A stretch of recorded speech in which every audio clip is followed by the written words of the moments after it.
Name a job title. My name is Bob Frauman. I am an anesthesiologist. I've been an athlete my entire life, football player at the University of Michigan. During that time, trained with a guy named Mike Gittleson. Prior to that, trained with a coach named Al Vermeil. After college, had been doing it by myself, just with the information that I'd known and gathered. I had a little bit of a background in exercise physiology and had tried to put together a program by myself, which was inclusive of long distance running.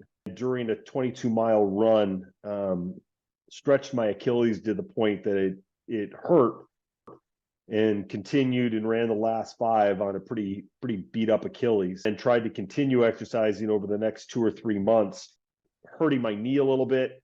So that made an adjustment, ended up having a very sore hip. It got to the point that my mobility had decreased so much that it was painful to really do anything that I wanted to do, inclusive of the activities at work that were required, just getting patients to the operating room. And one of the pain physicians that I worked with at Michigan came and said, "Hey man, you look like you're in pain." I'm like, "What are you talking about?" He's like, "Yeah, I can identify when, I can see when people are in pain." Some of the guys that I had worked with at Michigan, and the recommendation came in to come into Mike. And he did a full evaluation, set up a plan, and we started. And so, like, what were some of the benefits that you noticed, just like in your day to day, like your personal life? The first 2 or 3 months, I knew that you were both the right person from a educational background and an experience background from my experience, working with some very elite strength coaches, to be able to say, yeah, he knows what he's doing. And in the first 3 months, the pain in my hip decreased significantly. And the movement exercises really put me into a place that I was able to really start to exercise again. That transition from pain to not pain both improved my mood, it improved my relationship, it honestly improved my relationship with my wife, because she was like, "Why are you?" At the point that I came in, she was even questioning why I am, kind of depressed and withdrawn. And it really got me into a place that I was much more functional on my day-to-day basis. I'd had my second child, maybe my third at that point, and I was able to participate more with the kids. I was getting home from work, and I actually felt like I could do things rather than, being forced to sit down. And for me, that was a significant improvement. After you start feeling better, like what kind of benefits did you start seeing at work, if any? Well, again, I'm an anesthesiologist, so I'm on my feet or in a chair on a day-to-day basis, but it's either one or the other. So it's long time standing up, or a long time sitting down. And generally, if I was standing, when you're in the operating room, trying to teach, trying to work, trying to treat emergencies, it's a scenario that it is not helpful when you're thinking about pain in your back, pain in your hips. It just interferes with your ability to manage patients. Once I had recovered from that injury, that changed. So I was able to focus more on my patients. Wasn't an issue as much. I was able to go to the operating room without any issues, which made me go to the operating rooms more. I spent more time standing up. And with that, that actually increases the amount of teaching that you do, because you're in the operating room standing, talking to residents. And again, when you're just spending time in the operating rooms, standing there, it over time it starts to erode your physical nature of it, which doesn't sound like much, but posture, how you stand, those things all play into how you feel. And when you feel better, you're able to do it for a longer period of time. Yes, yeah. The pain issue is the biggest thing. Honestly, it's when that was relieved, it really changed my mood. Yeah. It really did. Take a very high demand career where excellence is demanded and expected, both from your peers and from yourself. And then you add a family into the mix, and it's just chaos all the time. So it can be really difficult for, like, you had that benefit of working with Vermeil, working with Gittleson, having that background to support yourself to a certain point in time before you decided to hand that off.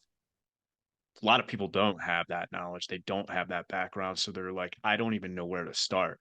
What would your recommendation to be to a physician that, might be in that position when it comes to Um, their health and fitness?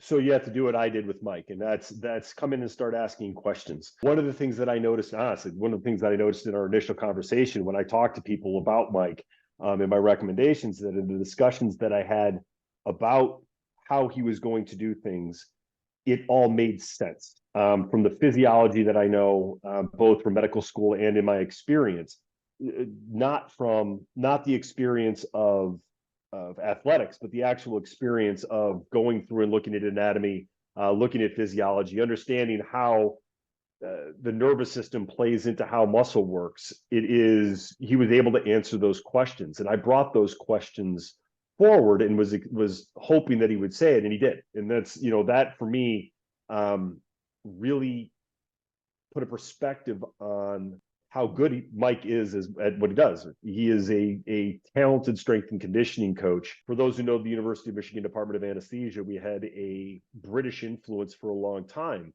And the Europeans and the Brits have physios, what they call physios, which are a kind of a combination of physical therapists, athletic trainers, and strength and conditioning coaches. And I viewed Mike more in but viewed you more in that guys rather than just a strength coach, which for me was a huge deal because I know you understand the significance of injury. We're not willing to or would not ever put me into a situation where I would be putting myself at enhanced risk for injury. At the time, I had people trying to get me to go into that.